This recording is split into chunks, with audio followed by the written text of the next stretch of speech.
సమాజంలో మీరు మీ కుటుంబంతో కలిసి బతుకుతున్నప్పుడు ఎవరో ఒకరు మధ్యలో వస్తూ ఉంటారు. అలాగే మీ సహనాన్ని పరీక్షిస్తూ ఉంటారు.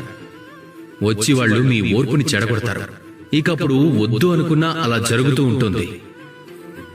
ఎందుకంటే వాళ్ళ ఆలోచన మీకంటే భిన్నంగా ఉంటుంది. వాళ్ళ పనులు మీకంటే భిన్నంగా ఉంటాయి. వాళ్ళ కుటుంబం మీకంటే వేరుగా ఉంటుంది. ఒకరికి ఇంకొకరికి బాగా వ్యత్యాసం ఉంటుంది. అప్పుడు మీ సహనం నశిస్తుంది. ప్రశాంతత మీకు దూరం అయిపోతుంది. అందుకనే ఈ సమాజంలో, ఈ లోకంలో కుటుంబంతో ఉంటూ ఓర్పుగా ముందుకు వెళ్ళటం ఏదైనా పర్వతం మీదకు వెళ్లి తపస్సు చేయటం కంటే చాలా కష్టం. ఏ వ్యక్తి ఇదే సమాజంలో, ఇదే కుటుంబంలో, అదే మనుష్యుల మధ్య అలా ఉంటారో, ఇంకా ఓర్పుగా ముందుకు వెళ్తూ ఉంటారో, ఎవరైతే సహనం నేర్చుకుంటారో వాళ్ళకే జీవితంలో ఆనందం అనేది దొరుకుతుంది.